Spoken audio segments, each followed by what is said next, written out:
On campus we don't have to pay for. It's the Wolf Internet Radio. All right, West Jordan, welcome back. It is now time to talk with Josh Sewell, but first, I've got something special for you, brother. Don't want to spend $15 on a crappy movie? Where's my money, man? Well, it's time for Sewell. Josh Sewell. It's the Morning Howl movie review. All right, sir. I built you a new intro. I don't know if I'm worthy of the James Bond music. That's a lot to live up to. I figured since you were like the Bond of films, I figured that kind of was the hey. What is it? What is it I told you this morning when you played it for me? I can't remember. About where I actually pictured the actual movie starting, and then you see Josh, and it's just like, got your review. Nobody wants that. All right, so normally you're doing movie reviews. You talk about the movies that came out in the box office, but with the Oscars being nominees coming out last Tuesday, we talk about that. You also had an article come out for the West-Georgian Best Picture nod for September 11 drama stuns the Oscar pundits. Yeah, I didn't know how you wanted to do. Did you want to build up to Best Picture? You want to talk about that first? We actually will. I just wanted to throw that out for everybody. Okay, We're gonna tease it a little bit. Yeah, you got some interesting movies in that controversy.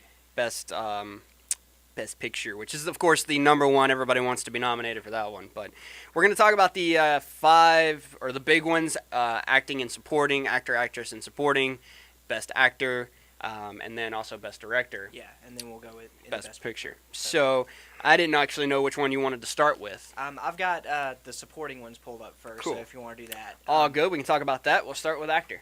All right. For Best Actor in a Supporting Role, you've got Kenneth Branagh, who was in My Week with Marilyn, Jonah Hill, who surprised some people being in here for Moneyball.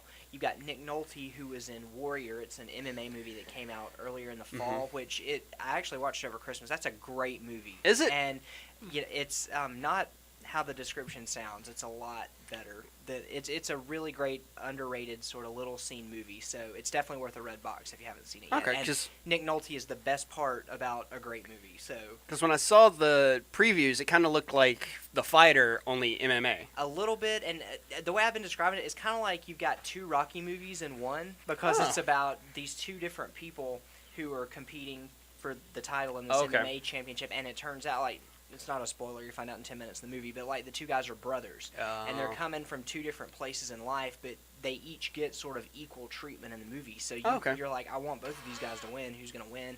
And Nick Nolte plays their dad, who's this like washed up alcoholic trainer who he's training one of the sons for the fight, and then his other son sort of is doing it on his own because he's like a teacher, and his daughter had to have an expensive surgery, so he needs the money, that kind of thing. So, I see. But yeah, it's out of all these, definitely worth a look. You've also got Christopher Plummer in Beginners. It's this indie movie. I rarely take out a DVD before the movie's over, and I made it 45 minutes into this one. In his defense, he's the best, but he's great. Right. If the whole movie would have been about him, it would have been really good, but I made it 45 minutes in and had to take it out. So, there's my recommendation for that one. And then you've got another surprise nom for Max von Sydow, who is in Extremely Loud and Incredibly Close. So there's like a small but passionate fan base for that movie in the Academy. So, my gut reaction on this, just kind of following the other award ceremonies, that's one of the drawbacks about Oscar being the last ceremony, is by the time it gets there, there's not a lot of surprises because these people have been racking up other awards. SAG Awards last night. Christopher Plummer hasn't lost one yet. Really? So, and a lot of these voters overlap. So he's definitely the front runner. He won the SAG last night. I would love to see Nick Nolte come in and sort of surprise everybody. When's the last time he won anything? He's never won an Oscar. He was nominated, I think, back in the 70s. Okay. But he hasn't won. But neither is Christopher Plummer, and he's been around for forever. Same with Max von Sydow. He won one, I think, back in the early 80s. But yeah, I'm going to go with, I think Christopher Plummer's the front runner, and he's sort of got the momentum. So I would say mark that on your ballot. Then for Best Supporting Actress, it's a little more competitive, but not really. Yeah, the movies are a little better in this one, to be honest with you. Yeah, you've got Bernice Bejo, who was in The Artist. That's the silent movie about silent movies. And she's sort of your, hot young breakout actress. She's the one that looks like Rachel McAdams. A little bit, yeah. Now that I see her, she kind of does. Because I thought it was when I first saw it way long time ago. And she is really great in the movie. She's just, adorable sounds condescending, but I don't mean for it to. Like, the whole time you're watching it, you're just like, oh, like, she's so good. But, I mean, it's really good, and it takes a lot to play in a be silent that movie. strong in a performance without talking, and Yeah. she does it. You've also got Jessica Chastain, who is in The Help. Mm-hmm. You've seen her everywhere this year. She was also in The Tree of Life, which I just watched last week and is amazing. Which we'll be talking about that movie here in a little while. Yeah, and she was also in a movie a few months ago, The Debt, about the Israeli operatives. She was in that. She was in a bunch of stuff. Melissa McCarthy got wasn't really a surprise. It was more like a long shot, but people have been talking about it for Bridesmaids, and people are saying it's a surprise because Oscar hates comedy. Yeah, they do. It's, a comedy hasn't won since. I mean, if you want to count Shakespeare in Love as a comedy, you can, but I mean, Yeah. Before that, it was Annie Hall back in the 70s. Right. So they're not big comedy fans. Anytime they sort of stoop down to comedy level, I'm using finger quotes, because a lot of people will say comedy's harder than drama. It'll be in one of these supporting categories. So that's, I think, how she got in. I'd love to see her surprise everybody and win. There's only a couple ways I could see that happening, and they're both long shots. When you're up against the bottom one there. Yeah, that's what I was going to say. You've got Janet McTeer, who is in this little indie movie called Albert Nobbs. It's her and Glenn Close, and they play these. They're basically also Help in early 20th century, early 19th century Britain, and they play these women passing as men because women couldn't get in these job positions back then. So it's to have a better life, they pose as men. So a lot of people are guessing that she got Shailene Woodley's spot. She was in The Descendants, and she's known, I guess, most for Secret Life of the American Teenager on ABC Family. It's one of those little teen dramas, and she was really good in that. So I don't know if you call it a snub, because people say that this lady's good too, and I haven't seen the movie, so I can't relate. Well, that's something that I think about. It's like, how do these? I mean, I think everybody should get the same chance, obviously. But you got the little bitty, indie film compared to like The Descendants, who has gotten huge raves among everybody. Yeah, but indie film tends to pull more weight with this voting block. And then the final nominee in this is Octavia Spencer for The Help, who won a SAG Award last night. So, based on that, I would kind of call her the front runner. But part of it, if there's ever a surprise as an Oscar winner, like if there's ever like a shocking upset or whatever, it's always in one of these supporting categories. Yes. Best Supporting Actress especially.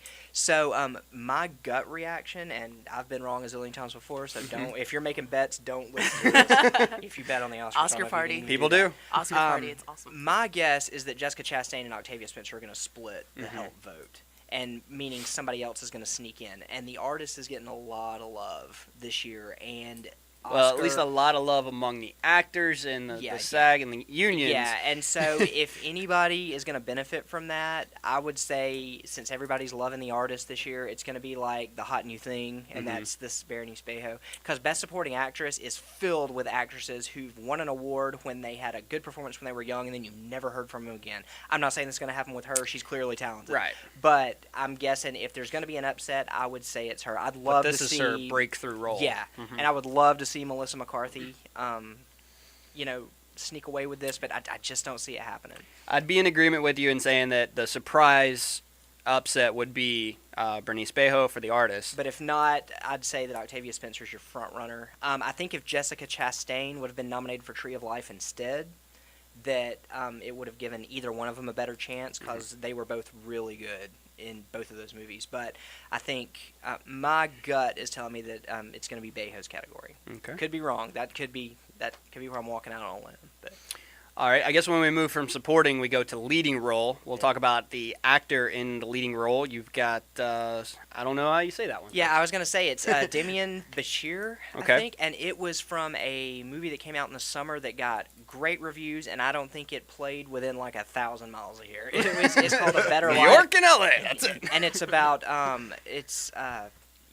illegal immigrants and how they live in the United States. Oh, and they yeah, said that definitely didn't come out anywhere near here. Yeah, and people said he was really great in it. A lot of people are not upset, because, it's still just whatever. It's still just the Oscars. I mean, but, when you look at the rest of them that are in there, there was other people filled it out. People are thinking that he sort of, not stole, but was sort of given Michael Fassbender's nomination for Oh, Shame. yeah. And I saw that. He was amazing in that. But it's a tough movie to watch, and I'm guessing for some of your more conservative Oscar voters that they were just not going to Fassbender. go anywhere near that movie. Right. So I think he might have benefited from that, this Bashir guy. Yeah. Haven't seen the movie, can't judge, so I don't know. All good. But Fassbender was amazing. So, but then you've got George Clooney for The Descendants. He's sort of your front runner right now, but after last night with the SAG Awards, Jean, I still can't pronounce this. Dujardin. Who is the lead in The Artist. Like I said, a lot of love for The Artist this year. So, and he won that last night. Right. So a lot of people are saying that Clooney might not be the front runner anymore. And then Gary Oldman for Tinker Tailor Soldier Spy. This blows my mind, but this is his first Oscar nomination. No. Gary Oldman. Are you serious? Anytime you hear people say the Oscars are BS, it's for stuff like this. Wow. This is his, he's first been around. Oscar nom. Yeah, nomination, period. I'm not talking a win. I'm saying this is Wow. the first time he was ever nominated. And, well-deserved. He was really great in this, but he should have been nominated years ago for He's such a even more diverse stuff. actor. Yeah, and especially when you think of him, a lot of people think of him as like these over-the-top villains, depending on the movie you watch, like Book of Eli or something like that. He can play crazy really good. But then in a movie like this, Tinker Tailor Soldier Spy, where it seems like he barely has any lines in the whole movie because his role is mostly listening and reacting to other people. And you're like, I can't believe that's the same guy. But blows my mind that he's never been nominated. I don't think he's going to win this year. I'd love to be proven wrong. Maybe that would be the surprise. If there's a nominee who it's like it's their time, give them an Oscar. Like it's Oldman.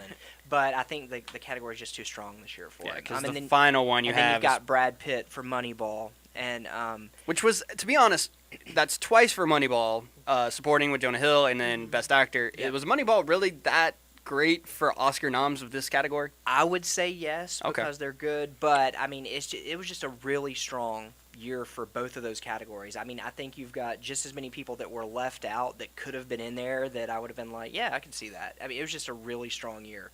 But as for a winner in this one, I'd say it's a toss-up between Clooney and Dujardin because I don't think you can underestimate.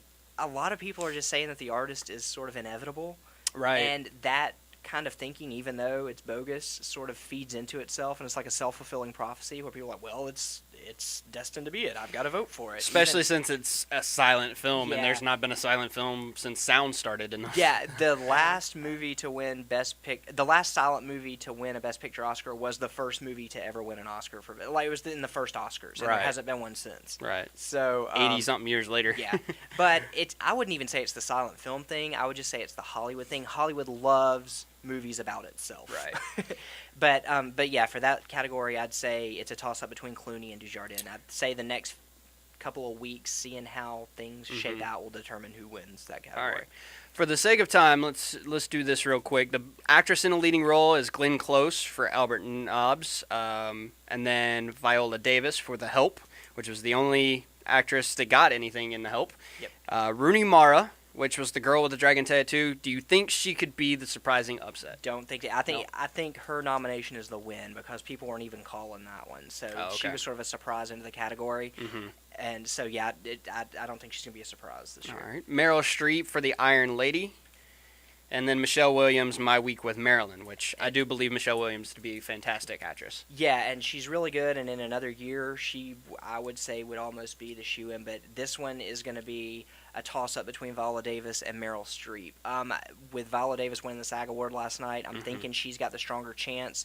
But I think it's going to come down to people love Meryl Streep, people love Viola Davis, and people, when they see The Iron Lady, they say that Meryl Streep was like the only really good thing about a just okay movie, and there seems to be a lot more love for The Help than for The Iron Lady. So I would say my gut says Viola Davis is going to get this one. Okay. Again, could be wrong, but we'll have to wait and see as we get closer to the Oscars. Directing category, we of course got the artist. I don't know how to say his last name. Michelle, and I'm going to say Hazanavicius. I like that one better. Yeah, I don't know. The Descendants, Alexander Payne. Hugo, Martin Scorsese. Drink. Midnight in Paris, Woody Allen, and Tree of Life is Terrence Malick. And he was sort of a surprise, but I'm going back to the art. It rarely does a movie win Best Picture and not Best Director at the same time. Every once in a while, they'll give Best Director as sort of a consolation prize. But I don't think that's going to happen this year. I think The Artist is going to get Best Director, and which brings us into Best Picture. Right. But real quick, was there any snubs in the directing category?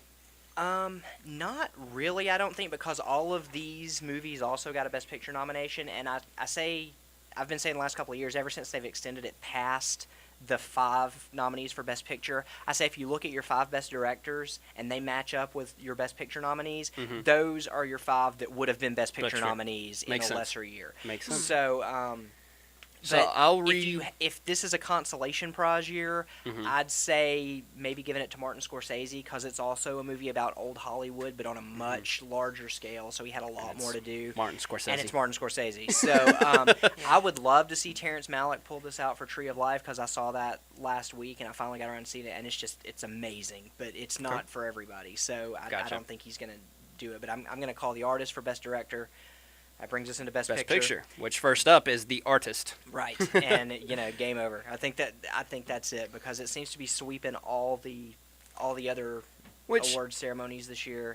To be honest, when I think of Oscars, I think the movie to express Hollywood in the best of ways, whether it's talent or directing or something like that. And I think The Artist kind of has that old Hollywood feel, which is something we need to have back into Hollywood. Right, and a lot of your Oscar voters are from that old Hollywood time. Yeah. So I think, and like I said, they love movies about themselves. So your other nominees are The Descendants, Extremely Loud and Incredibly Close. Has no chance. Like I said, it's the nomination is the win for that, and I think it says more about the campaigning power of the producers and the September director, 11th. Because it's got a 44% on Rotten Tomatoes, and usually your Best Picture nominees, the lowest rated ones are like in the 80s.